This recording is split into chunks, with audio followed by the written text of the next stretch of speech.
বন্ধুরা, মাত্র 5 টাকা দুধ দিয়ে আর অল্প পরিমাণে সুজি দিয়ে আজকে তোমাদের দারুণ স্বাদের একটি মুখরোচক স্ন্যাক্স তৈরি করে দেখাবো। সবার প্রথমে এখানে আমি কড়াটাকে গরম করে নিয়েছি আর এখানে আমি 1 কাপ সুজি দিলাম। সুজিটাকে মিডিয়াম টু লো ফ্লেমে রেখে এটাকে অনবরত নাড়াচাড়া করে ভেজে নিতে হবে। এদিকে খেয়াল রাখতে হবে যেন সুজিটা তলা থেকে ধরে না যায়। গ্যাসের ফ্লেমটাকে লো ফ্লেমে দিয়ে কিন্তু সুজিটাকে ভেজে নিতে হবে।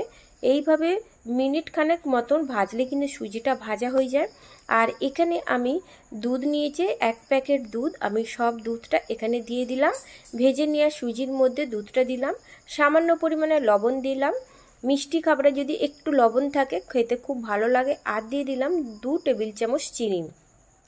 এইটাকে দিয়ে খুব ভালো করে একদম মিডিয়াম টু লো ফ্লেমে রেখে খুব ভালো করে সুজির সাথে মিশিয়ে নিতে হবে। এইভাবে নাড়াচাড়া করে মিশিয়ে নেওয়ার পরে এখানে আমি দিয়ে দেব অল্প পরিমাণে জল।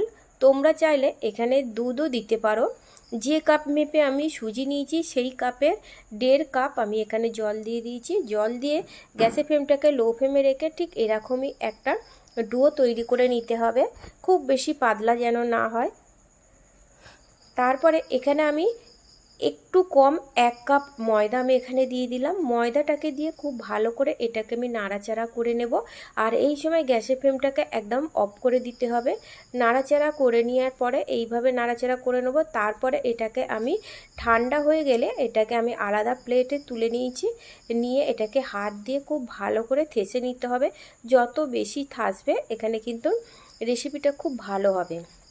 থেসে নেওয়ার পরে আমি এটাকে আবারও লেচির মতন পুরোটাকে গোল করে নিয়েছি।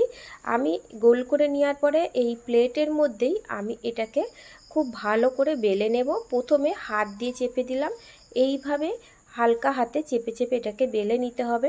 দেখো আমি বেলে নিয়েছি, আবারও আমি এই প্লেটটাকে ঘুরিয়ে ঘুরিয়ে বেলে নিচ্ছি। এটা কিন্তু খুব বেশি মোটা করবে না, এটাকে পাতলা করতে হবে। পাতলা করলে এটা খুব সুন্দরভাবে ফুলবে। এখানে আমি একটা কাটার নিয়ে নিয়েছি, এই কাটারটা দিয়ে আমি এটাকে গোল গোল করে কেটে নিচ্ছি।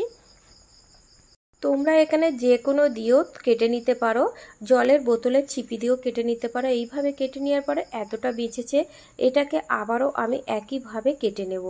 আমি এগুলো সবকটা কেটে নেওয়ার পরে এখানে আমি আগে থেকে কড়াই গরম হয়ে তেলটাকে খুব ভালো করে গরম করে নিয়েছি। তারপরে এগুলো আমি অল্প অল্প করে দেব, খুব বেশি দেব না, 3 থেকে 4টে করে দিয়ে ভেজে নেব।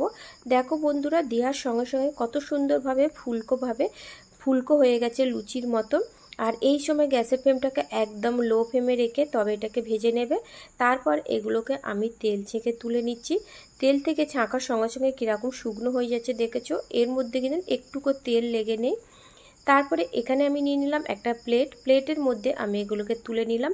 তৈরি হয়ে গেছে আমার আজকের রেসিপিটি যদি ভালো লেগে থাকে বন্ধুরা অবশ্যই লাইক দেবে আর কমেন্ট করতে ভুলবে না।